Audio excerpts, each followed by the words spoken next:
Oi, gente, tudo bem? Meu nome é Gabriel e hoje eu tô aqui para falar um pouquinho para vocês sobre trabalho, energia e conservação de energia.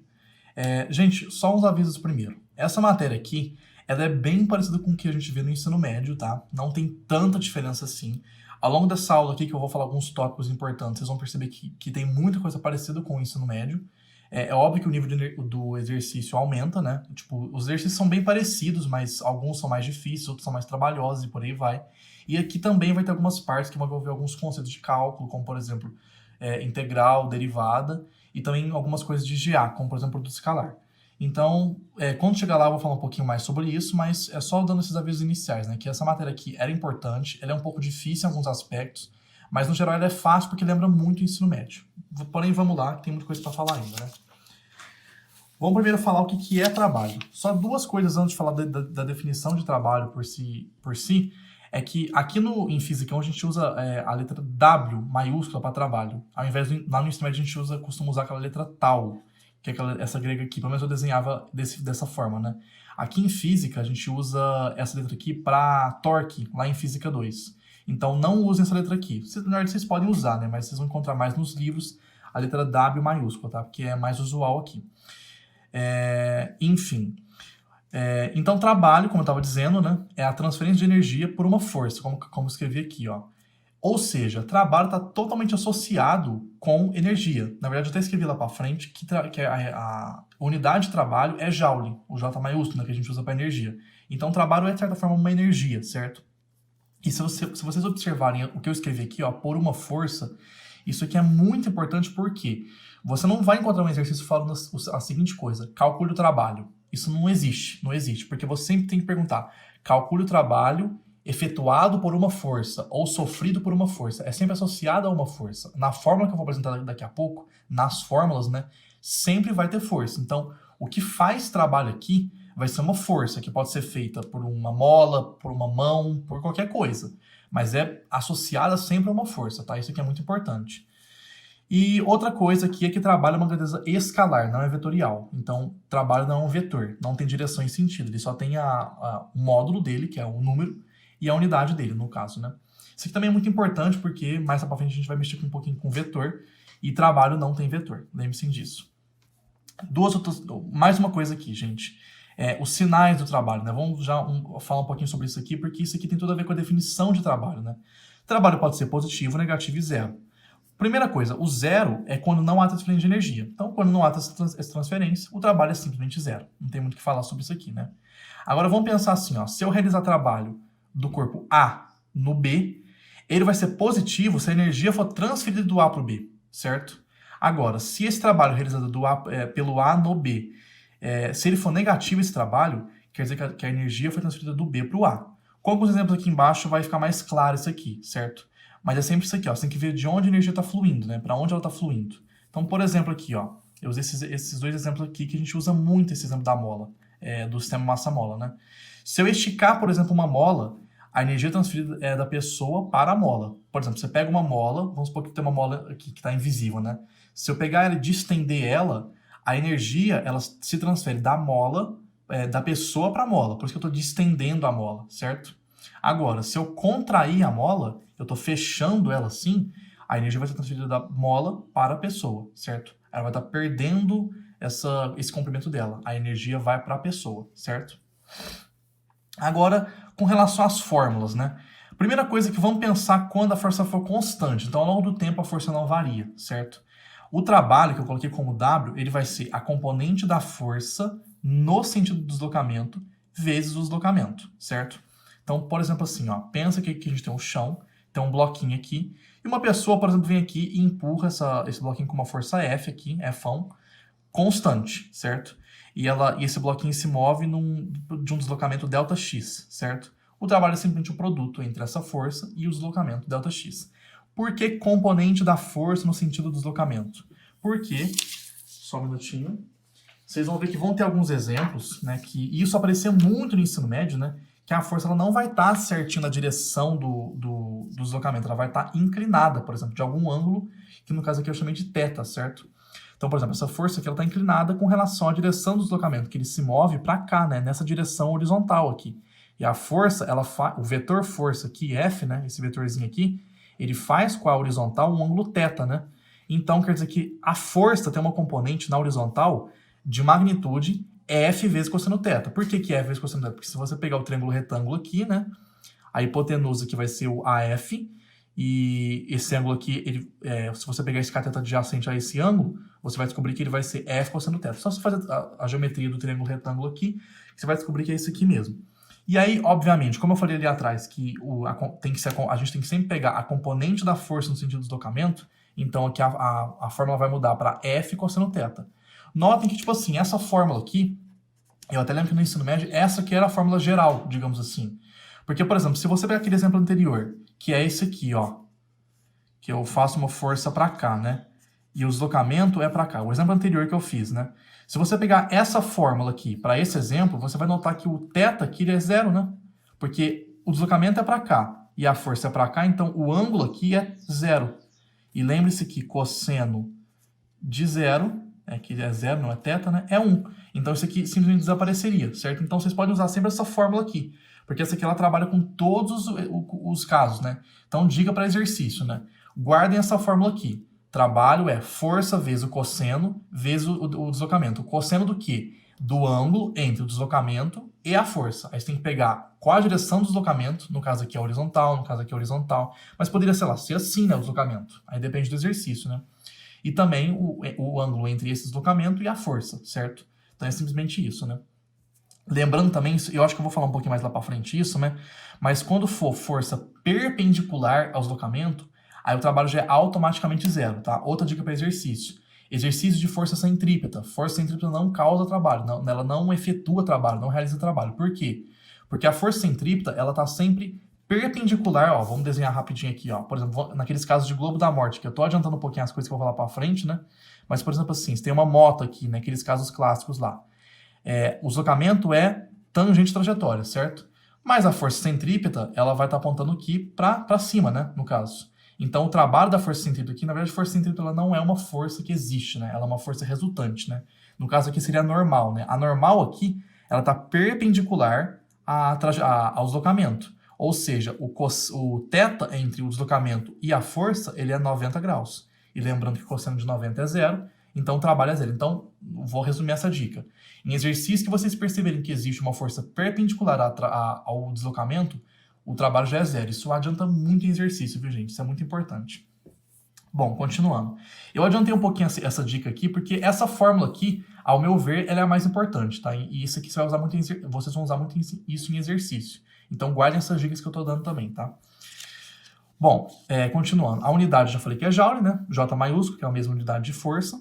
E quando você tiver um sistema de várias forças, o trabalho total é simplesmente a somatória de todos os trabalhos. Por que isso? Né? Porque trabalho é uma grandeza escalar.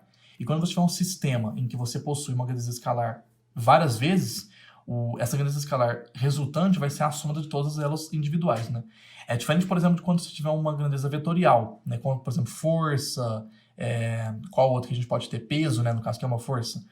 Para você fazer a resultante, você tem que fazer as somas vetoriais, que aí pode mudar um pouquinho. Você pode usar Pitágoras, você pode usar, enfim, um monte de coisa, né? Isso aqui é simplesmente somar. Então, por exemplo, se você tiver um trabalho de 60 joules e um de menos 20, o resultante é 40, porque você soma 60 com menos 20, dá 40, né? Bom, continuando. Vamos falar um pouquinho do teorema trabalho-energia cinética, que é o teorema mais importante que vocês vão ter aqui, gente. Nessa matéria que eu estou dando aqui, que é trabalho, energia e conservação, isso aqui talvez seja a coisa mais importante.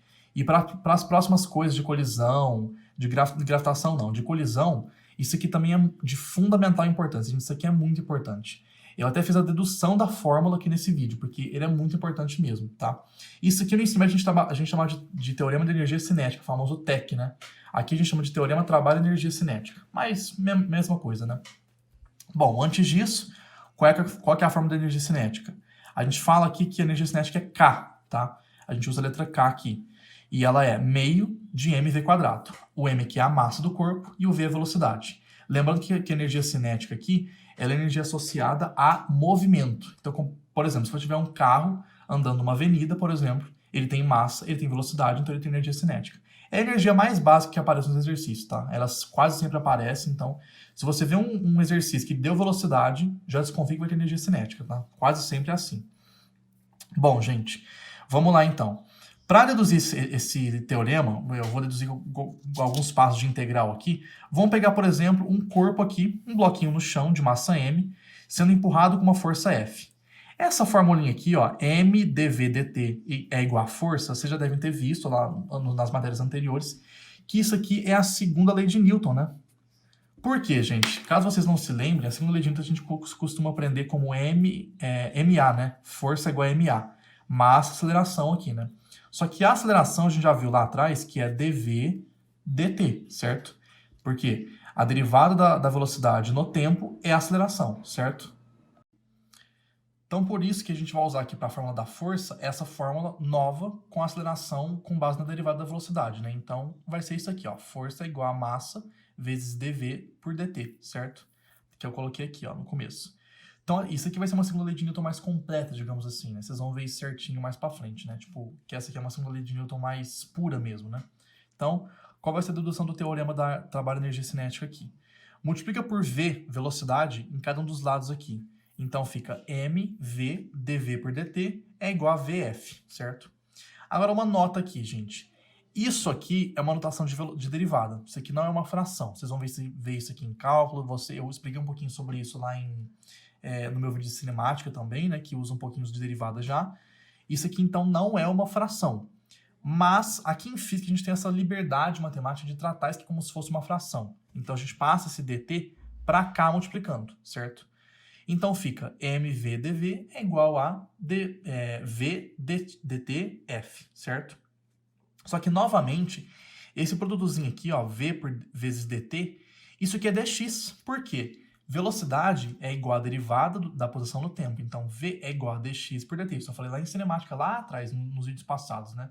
Ou seja, se eu passar esse dt multiplicando para cá, eu posso falar, então, que dx é igual a isso aqui. Então, eu substituo aqui, né? Porque eu vou poder integrar agora, né? Certinho. Aqui eu vou integrar com relação à velocidade porque a gente tem o dv. E aqui eu vou integrar com relação à posição porque a gente tem o dx aqui agora, né? E sempre integrando com relação sempre ao inicial até o final. Porque eu vou usar aqui uma integral definida, que vai ter os limites de integração aqui, né? Ó. São esses limitezinhos aqui, né? Só uma outra coisa também. A massa aqui, ó, por ela ser constante, ela já pode sair da integral. Então eu nem vou colocar ela na integral direto, tá? Ela vai estar aqui fora já multiplicando certinho.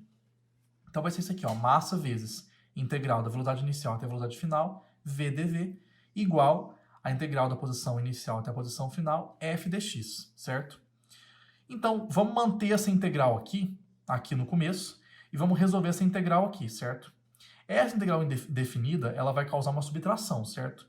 Você vai integrar com relação à velocidade final, subtrair da integral da velocidade inicial, certo? Quando vocês verem integral definida, vocês vão ver isso aqui certinho, né? Que você integra o que está aqui dentro com relação a cada limite de integração e subtrai esse desse, certo? E agora vamos resolver isso aqui, né? Qual que é a integral de v dv? Isso aqui é um polinômio com expoente 1, né? Aqui v tem um expoente 1 aqui em cima, né? Então, é simplesmente somar 1 aqui em cima e dividir por 2, porque vai ser um novo expoente, né? Então, fica v quadrado por 2, certo? Eu vou tirar isso por 2 e multiplicar por meio, fica mais bonitinho aqui, né? E a massa, ela vai ser distribuída aqui, né? Para cada um dos termos. Então fica meio, que é de cada um tem, né? Vezes a massa, vezes a velocidade final ao quadrado. Por que final? Porque a gente já colocou esse limite de integração aqui na integral, certo? Menos meio vezes a massa, vezes a velocidade inicial, certo? Ao quadrado, certo? Isso aqui eu já resolvi, então. Isso aqui a gente manteve. Só que, gente, isso aqui é o quê, gente? Isso aqui é o quê? Isso aqui é o trabalho, gente, porque isso aqui é como se fosse um produto, força vezes deslocamento. Na verdade, isso aqui não é um deslocamento, isso aqui é um infinitésimo de deslocamento, né? Que dx não é um deslocamento igual a um Δx. É um dx, é um pedaço de deslocamento muito pequeno, né? Que a gente chama de infinitésimo, né? Mas isso aqui é o trabalho, certo? Porque é força vezes deslocamento. Então, isso aqui é um trabalho de uma posição inicial até um final. Ou seja, trabalho W aqui, né? Vai ser igual ao quê? A variação da velocidade da energia cinética. Por quê?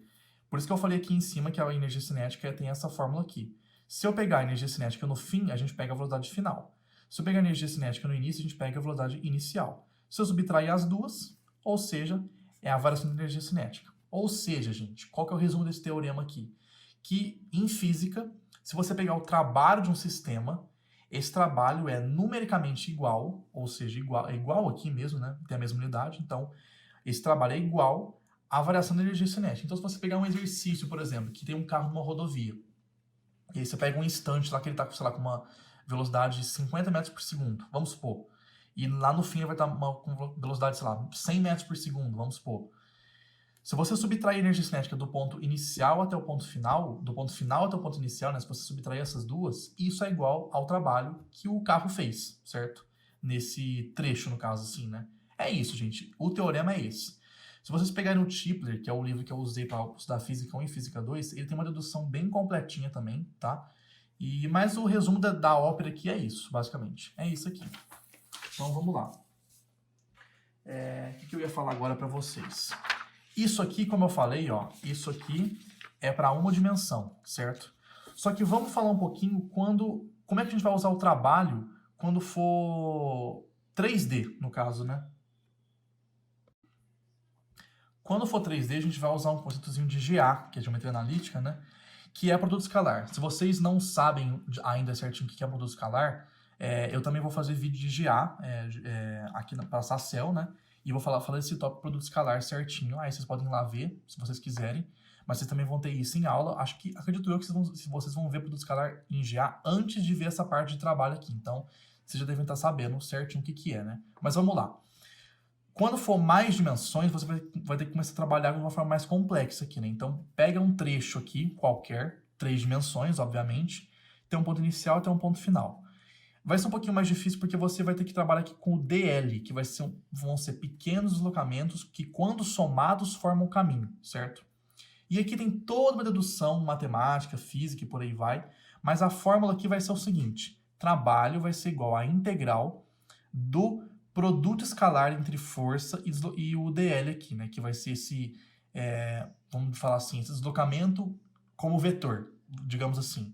E por que produto escalar? Porque quando você usa o produto escalar, você só está considerando a componente da força na direção do caminho, certo? Então aqui você vai ter, por exemplo, forças 3D, tem 3 componentes. Quando você pega o produto escalar, você está pegando, então, só a componente da força, que no caso aqui vai ter 3 dimensões, vai ter 3 componentes, né? Você pega só a componente que dá força na direção do caminho, certo? Então, por exemplo, aqui, essa força ela poderia estar assim aqui do papel, né? Ela poderia ter uma componente x, y e z aqui para cima, né? E aí, quando você pega o produto escalar, novamente, só frisando, você está pegando, então, só a componente da força na direção do caminho. Quando eu fizer um exemplo aqui embaixo, vai ficar um pouco mais claro aqui, certo? Vamos, então, pegar esse exemplo aqui, ó. Sei lá, um skatista, por exemplo, que nessa rampa aqui, ele vai descer daqui do início até o fim. Vamos calcular o trabalho total realizado pelas forças aqui nesse exercício, né? Então, a altura da rampa é uma altura Hzão e a massa aqui do skatista vai ser uma massa M'. Vamos supor. Vamos adotar o sistema de referência aqui, o x para a direita e o y para cima, certo? A gente não vai usar aqui exercício 3D para não dificultar. Então vai ser o seguinte. Aqui se você ampliar aqui o skatista, você poderia ver, digamos assim, né? Que a gente vai ter a força peso para baixo e a força normal para cima. Por que é normal aqui, né? Porque ele está encostado na superfície. Ou seja, tem a normal para cima aqui, perpendicular à superfície aqui da rampa, certo? E o peso sempre para baixo, obviamente, né? Que é o mg. E por que esse y chapéu aqui? Isso aqui é só uma notação de vetor para ficar um pouco mais fácil de entender aqui, tá? Então vamos usar então essa notação de trabalho como produto escalar, para vocês entenderem como que mexe com o produto escalar. Então a gente vai usar aqui a força escalar dl, certo? Esse dl aqui, gente, igual eu falei aqui em cima, são pequenos deslocamentos que, quando somados, formam um caminho. Aqui, a gente tem um caminho que vai ter 2 dimensões, certo? Que você está indo para frente e para baixo, certo? Então você vai ter uma componente x e uma componente y, certo? Ou seja, eu chamei o dl aqui embaixo, ao invés de colocar dl vetor aqui, né? Eu chamei ele dx, x chapéu e dy, y chapéu. O que é isso? Calma. dx, x chapéu é o seguinte. dx é o comprimento que ele anda na direção x. E esse x chapéu é só para indicar que é na direção x, certo? Que é essa direção aqui, certo? Quando tiver alguma letra com um chapéu em cima, que é esse acento circunflexo aqui, né? Digamos assim, é só para indicar qual é a direção. Isso aqui é uma notação vetorial, digamos assim, né? Mesma coisa para cá, né? dy, y chapéu, quer dizer que a gente está fazendo um deslocamento de comprimento dy, é um infinitesimal, na direção do y, certo? Então, isso aqui é o dl, que é aquele deslocamento que vai formar o caminho inteiro, certo? E a força aqui, ela vai ser o peso. Já vou falar por quê, né? Depois eu vou falar um pouquinho sobre porque é normal, não vai entrar aqui no caso, né? Então, se vocês viram meu vídeo de cinemática, vocês vão lembrar que aqui a gente vai distribuir, né? O produto escalar a gente pode distribuir, né? Esse aqui é um produto escalar, né? A gente pode distribuir para essa soma aqui, né? E eu já vou desmembrar isso aqui em duas integrais. A gente vai ter integral mgy chapéu escalar dx x chapéu, mais a integral de mgy chapéu escalar dy y chapéu. Por que de I até F? Que é do início ao fim, né? É daqui até aqui, digamos assim, né? Dessa altura inicial aqui até a altura final. Digamos assim, né? Por que isso aqui dá zero, gente? Agora você tem que entender isso. Porque essa componente aqui é y e essa aqui é x. E se vocês lembrarem de produto escalar, caso vocês não tenham visto, eu vou fazer vídeo sobre isso, vocês podem ir lá ver um pouquinho sobre isso. Quando você faz produto escalar de dois vetores, sendo que eles são perpendiculares, dá zero. Então isso aqui tudo dá zero, digamos assim, porque aqui a gente tem componente y e aqui a gente tem componente x. Aqui não, né, que a gente tem tudo em y, né? Então, você pode fazer o seguinte aqui, né, para resolver a integral. Massa é constante e gravidade é constante, você pode tirar para fora. Já está aqui no fim, né? Então, você vai integrar o y aqui, certo? O y chapéu é só para indicar a direção. Você vai integrar aqui, na verdade, o dy, certo? Como que você integra dy, né? dy é como se você tivesse um 1 multiplicando aqui, né? Então, a integral de 1 vezes dy é simplesmente o quê? Y, certo? Porque como se você tivesse um y, ele vai dar zero aqui, né? Então, se você usar a regra da montaria, é só você somar 1 aqui em cima e dividir por 0 mais 1, que é o expoente novo, né? Então, fica y, certo? Ou seja, a integral disso aqui tudo, certo? É mgy. Por que eu coloquei mgh aqui? Porque esse y significa altura. E como é do início ao fim, a altura é h. Então, é mgh. O que isso aqui lembra, gente? Só para vocês verem se vocês estão bom, né? Isso aqui lembra energia potencial gravitacional, mgh. E é justamente isso. Porque que a gente vai estar tratando de uma energia potencial gravitacional mesmo, simplesmente. O trabalho realizado pelas forças aqui, peso, no caso, vai ser igual a energia potencial gravitacional. É simplesmente isso. E por que a normal aqui ela não entrou? Como eu acabei de falar que é próprio do escalar, né? Quando você faz o escalar entre dois vetores perpendiculares, vai dar zero.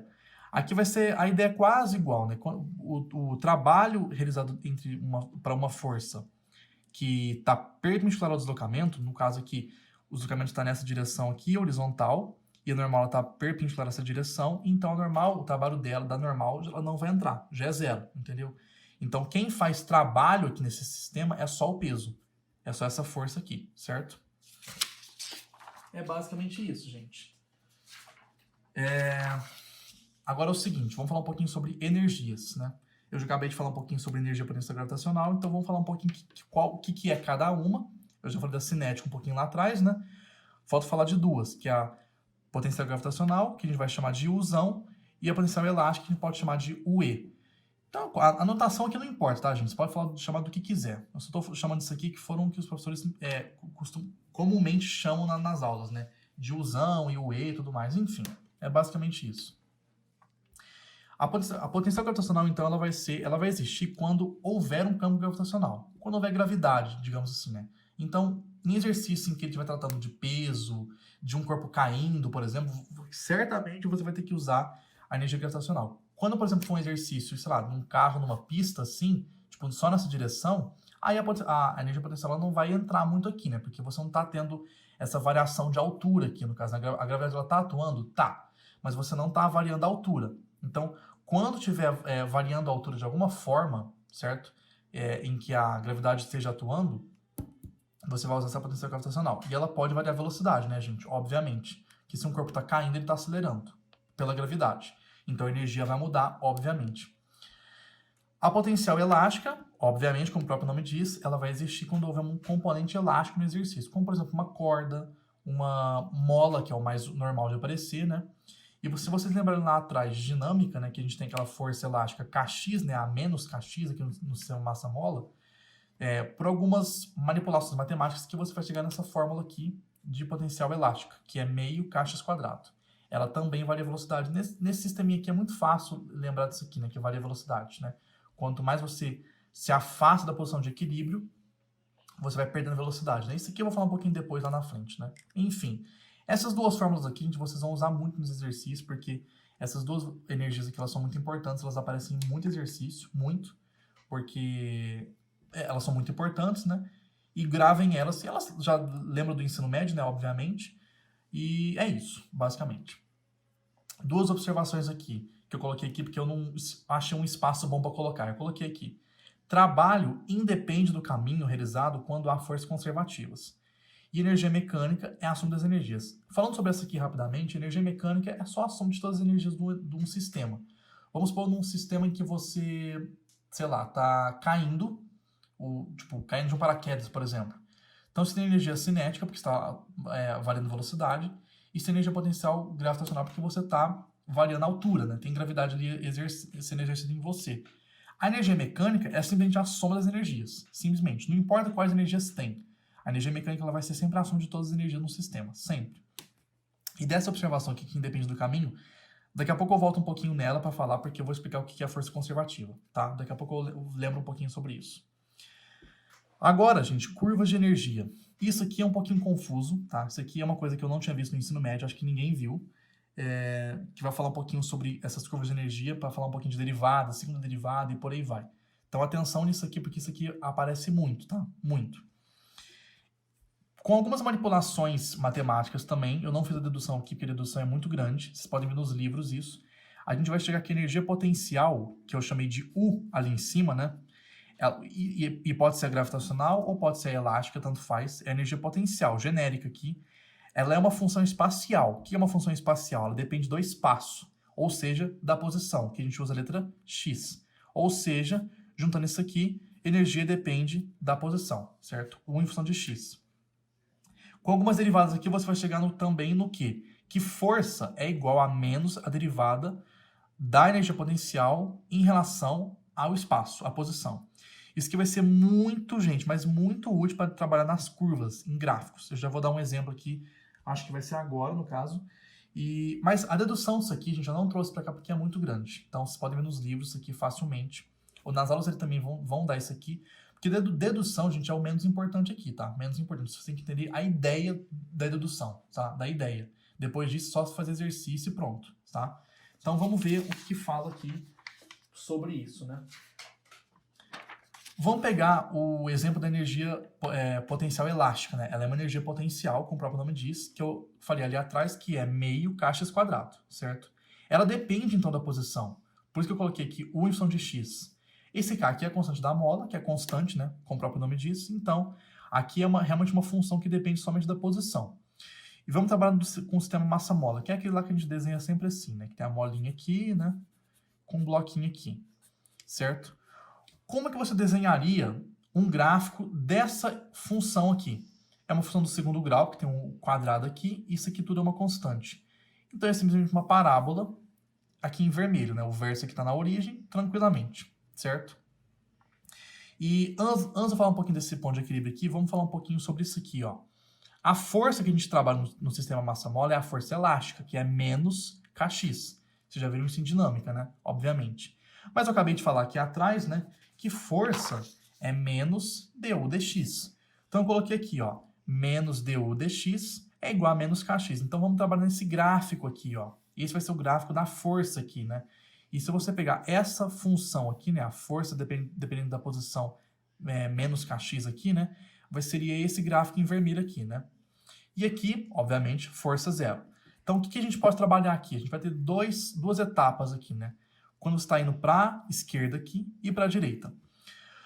Quando você desloca para a esquerda, a posição ela é menor que zero, ela é negativa. Por quê? Você está nessa parte aqui, né, gente? Ó, aqui no ícone 1 aqui, né? Você está no x negativo. Assim como no 2, quando você desloca para a direita, você está no x positivo, né? Para cá é positivo. Ou seja, nesse item 1, que o x é negativo, a força é positiva, porque o gráfico está acima do eixo x. Então a força é positiva. Assim como no item 2, é tudo o contrário aqui, tá, gente? Porque o gráfico aqui é simétrico, né? No item 2 aqui, como o x é positivo e o gráfico é assim, então a força vai ser negativa. que vai ser, o que vai significar isso aqui, gente? Se vocês pensarem no sistema massa-mola, quando você desloca para a direita ou para a esquerda, não importa para onde, eu esqueci a palavra que a gente pode falar. O que vai acontecer aqui nesse sistema é tender a voltar ao normal, certo? Como, por exemplo, aqui, ó, pensa que você pega a sua mão, a sua mão vai ser a minha caneta aqui, e você empurra, você contrai a mola, você comprime a mola aqui para a esquerda. Ou você distende a mola para a direita, tanto faz, para a esquerda ou para a direita. Qual que é o que vai acontecer com o sistema?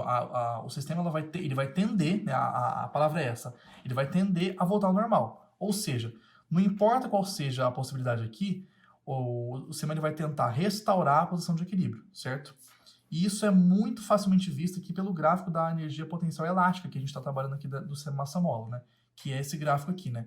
Quando você desloca da direita para a direita ou para a esquerda, é como se você tentasse voltar ao estado inicial. Pensa como se você estivesse com uma bolinha aqui em cima do gráfico.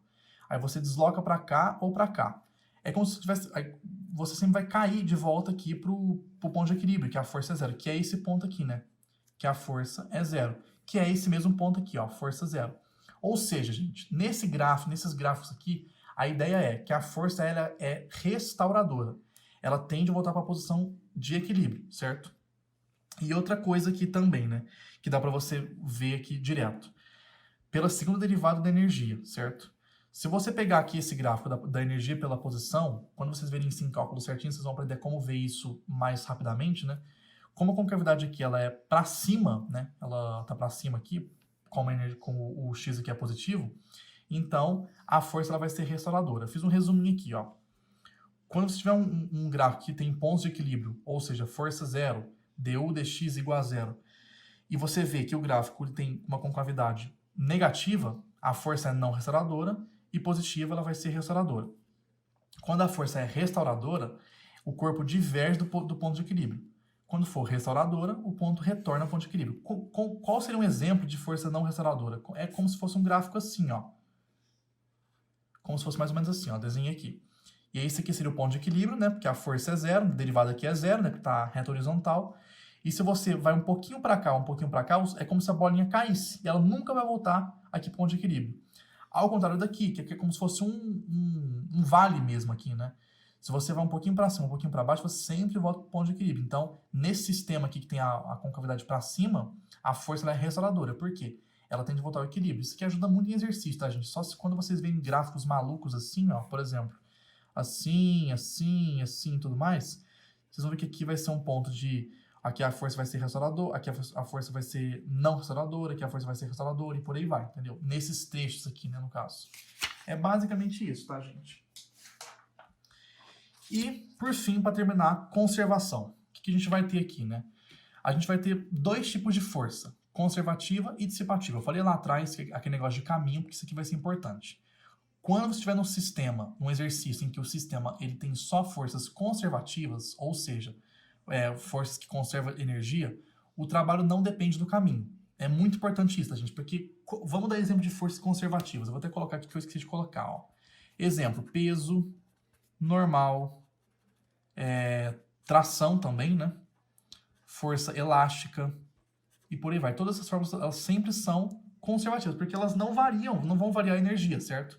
Se uma perde energia, outra ganha, entendeu? É sempre assim, o sistema ele vai ser conservativo quando acontecer isso. Uma parte do sistema ganha energia, outra parte perde. Como, por exemplo, aqui, ó. Vou dar esse exemplo aqui direto, ó. Sistema massa-mola. Vamos pensar que esse ponto aqui é a posição de equilíbrio, que é o ponto em que, se você lembrar do ensino médio lá de MHS, que é muito importante, também nessa parte aqui, esse ponto aqui a velocidade vai ser máxima, certo? Se você for para cá ou para cá, a velocidade varia. Quando você chegar no ponto máximo de compressão aqui da mola, a velocidade zera, certo? E você vai estar no ponto de posição máxima, ou seja, a energia cinética vai ser zero, porque a velocidade é zero, e a energia potencial elástica ela vai ser máxima, porque a posição é máxima. Aí, obviamente, que o sistema vai tender a voltar, certo? Como eu acabei de falar lá atrás, né? Esse sistema aqui ele tem força restauradora, então ele tenta restaurar a posição de equilíbrio. Então, se você comprime, ele volta. Se você distende, ele também volta. Então, depois que você comprimiu, ele vai tentar voltar ao equilíbrio.